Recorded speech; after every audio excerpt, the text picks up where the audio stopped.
We're continuing our conversation on the aftermath of the Ekiti elections, and we still have with us in the studio Mr. Kola Ologbondiyan, who is the National Publicity Secretary of the People's Democratic Party. We also have joining us Senator Ayo Arise, who is a member of the All Progressives Congress. Senator, you're welcome to Sunrise Daily. Thank you very much.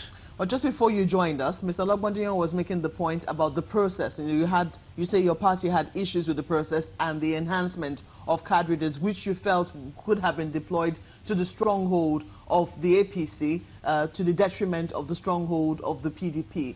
What precisely did you find out on election day? I mean, these were your concerns about the enhancement of the, these were your fears about the limited enhancement of card readers. On election day, what did you find happened with the, with your thoughts? Because this was what you had, this is what you thought could happen on election day. Did you actually find that the sending of enhanced card readers to the stronghold of the APC affected in any way the results that came out of there?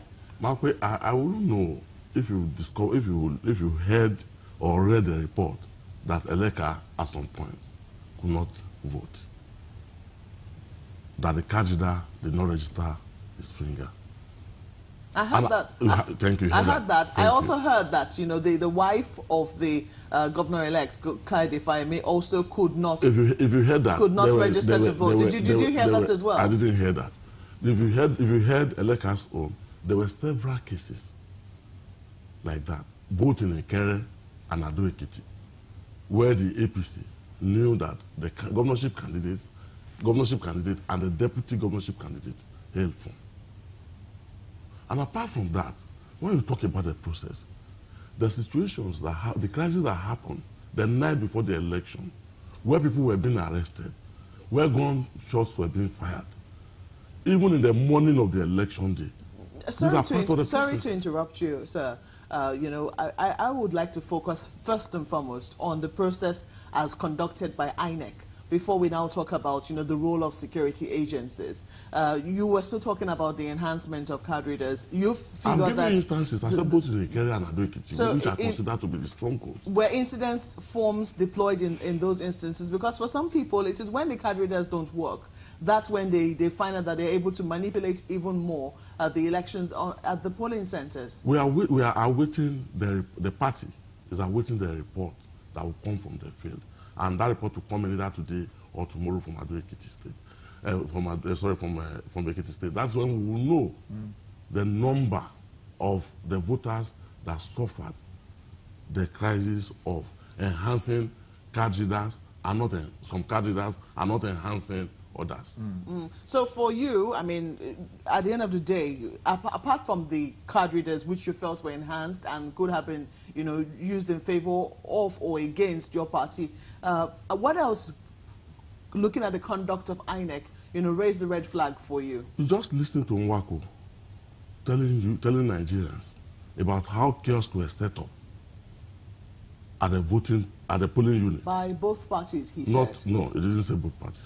That was what I heard him say. He said, okay, if he said by both parties. By the major political parties, let me rephrase that. He said major political parties, he didn't say both parties.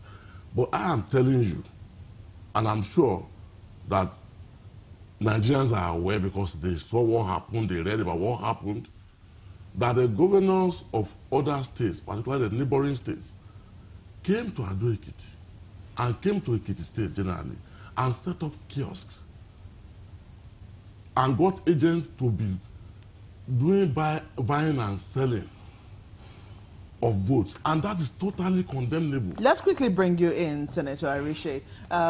We have heard, and a lot of people have raised red flags. In fact, I think Mr. Clement Wanko, who was here, talked about vote buying. He was very concerned about it. In fact, he said if we thought we saw anything in Anambra, what we saw in Ekiti was shameful.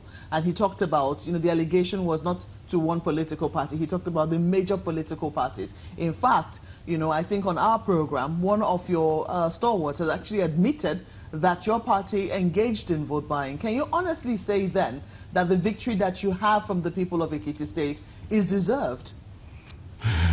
Thank you very much, Mokwe. What I'm surprised about is the fact that the PDP is such a bad loser. We were all here 4 years ago when Fayose won the election. He had more military men, he had mobile men, he had all manner of security people. He did not cry. Now, and I told him before, that Fayose has never won any election in Ekiti without the federal might, from Obasanjo to Jonathan. And I told him, do you now expect that you will still go and use the machinery of the federal government? Particularly, government is there to maintain law and order. And the moment... Sorry to interrupt you, yes. Senator, but your submissions already raise even more questions, which we will come to shortly. Sure. But I want you to answer the question of vote buying.